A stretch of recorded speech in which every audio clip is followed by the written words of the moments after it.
E aí, gente do céu, juntos de novo para meditarmos as leituras da missa desse quinto domingo da Quaresma, ano B. E a primeira leitura, Jeremias 31, de 31 a 34. Aqui ele vai falar de uma nova aliança.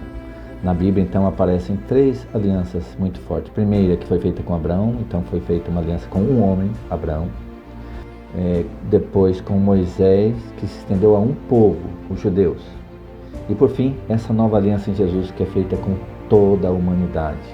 Já não é só com um homem, como foi com Abraão, nem com só um povo, como era com os judeus, mas agora é com todo aquele que crê. E aí entramos nós nessa linha de salvação. Vamos então à primeira leitura. Concluirei uma nova aliança e não mais lembrarei o seu pecado. Jeremias 31, de 31 a 34. Eis que virão dias, diz o Senhor, em que concluirei com a casa de Israel e a casa de Judá uma nova aliança. Já tinha acontecido a aliança com Abraão. Agora ele está falando de uma nova aliança. Não como a aliança que fiz com seus pais, quando os tomei pela mão para retirá-los da terra do Egito, e que eles violaram. Mas eu fiz valer a força sobre eles, diz o Senhor. Em outra tradução, é mais forte essa expressão, que ele fez uma aliança, o povo violou, e aí Deus diz, mas eu continuei fiel. As pessoas não cumpriram com a aliança, não foram fiéis, mas Deus continuou fiel à aliança. Esta será a aliança que concluirei com a casa de Israel, depois desses dias, diz o Senhor. Imprimirei a minha lei em suas entranhas. Serei seu Deus e eles serão o meu povo. Vamos lembrar também que a lei é a palavra de Deus. Então Deus vai imprimir a sua palavra nas nossas entranhas. Vai escrever essa palavra no nosso coração. Então ele será o nosso Deus e nós seremos o seu povo. Versículo 34. Não será mais necessário ensinar seu próximo ou seu irmão, dizendo, conhece o Senhor? Todos me reconhecerão, do menor ao maior deles, diz o Senhor, pois perdoarei a sua maldade e não mais lembrarei o seu pecado. Palavra do Senhor, graças a Deus. Eu quero sublinhar essa última frase, perdoarei sua maldade e não mais lembrarei o seu pecado. No início da caminhada eu recebi um santinho com o rosto de Jesus, um olhar cheio de ternura e a frase embaixo, quando eu perdoo, eu esqueço. Isso é verdade. Isso serve também para tirar de nós todo aquele sentimento de culpa, de pecados do passado, para começarmos uma vida nova com Deus agora. O pecado confessado, Deus já esqueceu. Não fique carregando essa culpa uma vida inteira. Se Deus já perdoou, por que você ainda carrega essa culpa no coração? Então, fica para nós essa palavra agora. Perdoarei sua maldade e não mais lembrarei o seu pecado. Lembrando aquela palavra de Santo Estevão, Senhor, não leves em conta esse pecado. Quando houver o julgamento no dia final, os pecados confessados não estarão mais lá. Foram borrados, apagados. Glória a Deus. Salmo responsorial. É o Salmo 50. Criai em mim um coração que seja puro. Esse é o refrão. Criai em mim um coração que seja puro. Tende piedade de mim, ó meu Deus, misericórdia, na imensidão de vosso amor, purificai-me. Lavai-me todo inteiro do pecado e apagai completamente a minha culpa. Criai em mim um coração que seja puro. Criai em mim um coração que seja puro e dai-me de novo um espírito decidido. Ó Senhor, não me afasteis de vossa face, nem retireis de mim o vosso Santo Espírito. Criai em mim um coração que seja puro. Dai-me de novo a alegria de ser salvo e confirmai-me com o Espírito generoso. Ensinarei vosso caminho aos pecadores e para vós se voltarão os transviados. Criai em mim um coração que seja puro. Amém. Eu quero ressaltar aqui do Salmo desse domingo, que quando nós evangelizamos e trazemos pessoas para a igreja, diz Santiago, apaga uma multidão de pecado. E aqui, nesse pedido de perdão que Davi está fazendo no Salmo 50, ele diz, ensinarei o vosso caminho aos pecadores. É o mesmo que dizer, eu vou evangelizar, eu vou levar a tua palavra, eu vou levar a tua lei para ficar escrita também no coração dos meus irmãos. E aquele que trouxer o irmão afastado de Deus de volta para a igreja, apaga uma multidão de pecados. Aleluia! Vamos à segunda leitura. Segunda leitura, aprendeu a obediência e tornou-se causa de salvação eterna. Carta aos Hebreus, capítulo 5, do versículo 7 a 9. Quero lembrar que Hebreus não é carta de São Paulo. Quem escreveu Hebreus não assinou. Não se sabe quem foi o autor. Durante muito tempo acreditou-se que seria também de Paulo. Mas os exegetas, os que estudam a Bíblia, viram que há muita diferença de estilo, de escrita, de Hebreus para as cartas de Paulo. E uma das principais diferenças é essa, que Paulo assinava, eu, Paulo, apóstolo do Senhor Jesus Cristo. E Hebreus não tem assinatura, ele não se apresenta. Os estudiosos acreditam que pode ter sido de um pregador muito famoso à época de Pedro e de Paulo, chamado Apolo. Há um momento em que as pessoas começam a dizer assim, eu sou do batismo de Pedro, eu sou do batismo de Paulo, eu sou do batismo de Apolo. Aí Paulo perguntou, por acaso foi Pedro que morreu na cruz? Foi Paulo? Foi Apolo? Não, foi Jesus. Então, nós somos do batismo de Jesus. Há um só batismo, o de Jesus, não tem o de Pedro, de Paulo, de Apolo, para dizer que a igreja é una em Jesus. Amém? Vamos então ao que diz Hebreus, esse autor misterioso, desconhecido para nós. Cristo, nos dias de sua vida terrestre, dirigiu preces e súplicas com forte clamor e lágrimas. Essa imagem é muito forte no Horto das Oliveiras, no Horto das Oliveiras, que Jesus, no Getsemane, no jardim do Getsemane, ele chorando, dirigindo preces e súplicas com forte clamor e lágrimas àquele que era capaz de salvá-lo da morte. E foi atendido por causa da sua entrega a Deus. Mesmo sendo filho, aprendeu o que significa a obediência a Deus por aquilo que ele sofreu. Jesus aprendeu a obediência por meio dos sofrimentos pelos quais passou.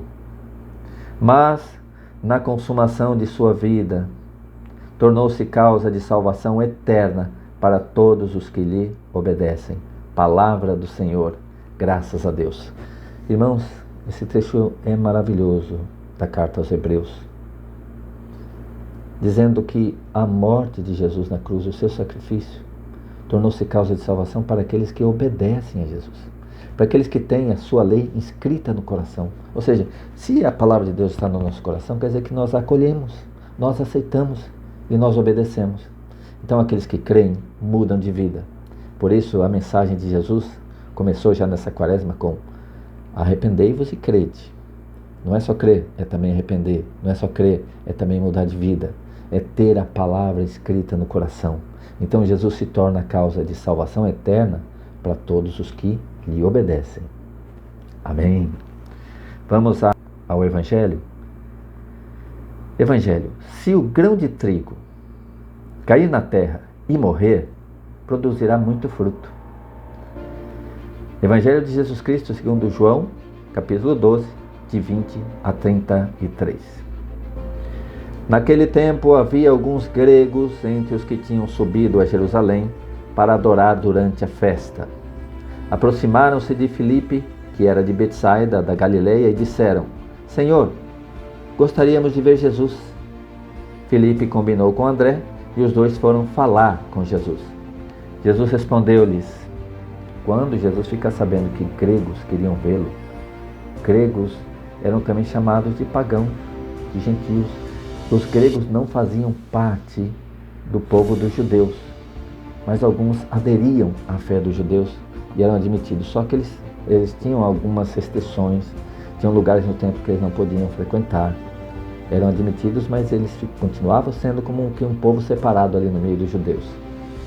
E aí, esse fato de povos estrangeiros que não sejam o povo de Abraão, de Moisés, de Isaac, que não sejam do povo judeu, aderir à fé, aceitar a salvação, é um sinal messiânico. Quando acontece e que alguns gregos querem também ouvir a mensagem de Jesus, Jesus conclui, agora chegou a hora.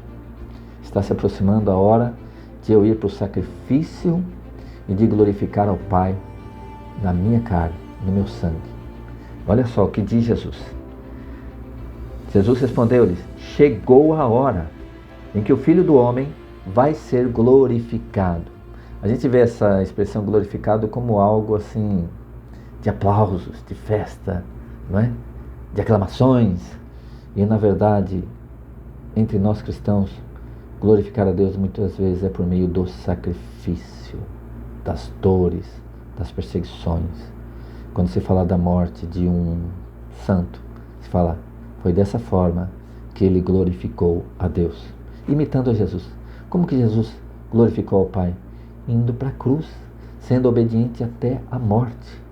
Então ele diz, chegou a hora em que o Filho do Homem vai ser glorificado. Em verdade vos digo, se o grão de trigo que cai na terra não morre, ele continua só um grão de trigo. Mas se morre, então produz muito fruto. O que Jesus quer dizer aqui? Se você não pegar o grãozinho e não sepultar, enterrar na terra, cobrir, esse grão de trigo não vai germinar. Então, se o grão de trigo não for sepultado, ele não vai gerar nova vida. Essa é a comparação que Jesus faz com a ressurreição.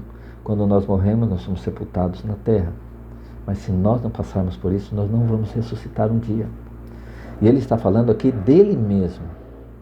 Ele vai ser colocado numa gruta, num sepulcro, para então ressuscitar glorioso, porque foi obediente até a morte e morte de cruz. Eu vou repetir o que Jesus disse. Em verdade vos digo, se o grão de trigo que cai da terra não morre, ele continua só um grão de trigo. Mas se morre, então produz muito fruto. Quem se apega à sua vida, perde-a. Mas quem faz pouca conta de sua vida nesse mundo, conservá-la para a vida eterna. Se alguém me quer servir, siga-me. E onde eu estou, estará também o meu servo. Se alguém me serve, meu Pai o honrará. Agora sinto-me angustiado, e que direi? Pai, livra-me desta hora? Mas foi precisamente para esta hora que eu vim. Pai, glorifica o teu nome. Então veio uma voz do céu. Eu o glorifiquei e o glorificarei de novo. A multidão que aí estava e ouviu, dizia que tinha sido um trovão. E outros afirmavam, foi um anjo que falou com ele. Jesus respondeu e disse, essa voz que ouvistes não foi por causa de mim, mas por causa de vós. Porque não precisava ser uma voz alta para Deus falar no coração de Jesus. Mas naquele momento, o Pai fez com que sua voz fosse ouvida para toda a multidão para servir de testemunho. Por isso disse Jesus, foi por causa de vós, essa voz que ouvistes. Por quê? Por causa da vossa salvação. Então, é agora o julgamento deste mundo. Agora o chefe desse mundo vai ser expulso. E eu, quando for elevado da terra, na cruz, atrairei todos a mim. Jesus falava assim para indicar de que morte iria morrer. Palavra da salvação. Glória a vós, Senhor. Então vamos recapitular aqui as alianças de Deus. Primeiro foi feito com o homem, Abraão. Depois com o povo, lá com Moisés no Sinai, o povo judeu. Depois, agora com Jesus, ele diz, atrairei todos.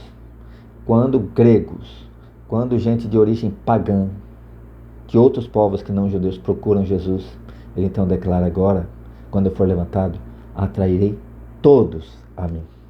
E essa, meus irmãos, é a nossa sorte, porque o Evangelho saiu ali do Oriente Médio, ali onde é a Terra Santa, e foi subindo, foi entrando na Europa, e depois a Europa descobriu a América, e esse Evangelho chegou até nós. Por quê? Se tivesse ficado só entre os judeus, talvez hoje nós não conheceríamos Jesus. Mas a obra da salvação fez com que o Evangelho se estendesse ao mundo inteiro. Por isso a Igreja de Cristo se chama católica, porque ela é para o mundo inteiro. Católica quer dizer, não pertence a um povo, não pertence a uma pátria determinada, a um país determinado, não. É para todo o universo. Católico quer dizer universal, para todos. E qualquer um que acreditar, que for obediente, que aceitar a palavra de Jesus no coração e mudar de vida. Essa mensagem foi para nós. Que nós possamos abrir o coração à palavra de Deus e fazer com que o sacrifício de Jesus na cruz tenha valor, tenha valido a pena. Senhor, olha para mim, lava-me dos meus pecados, purificai-me, como nós rezamos no Salmo, para que a obra de salvação chegue até nós, que cremos e obedecemos e fazemos a vontade de Deus. Amém? Estivemos reunidos aqui nesse vídeo, em nome do Pai, e do Filho, e do Espírito Santo. Amém!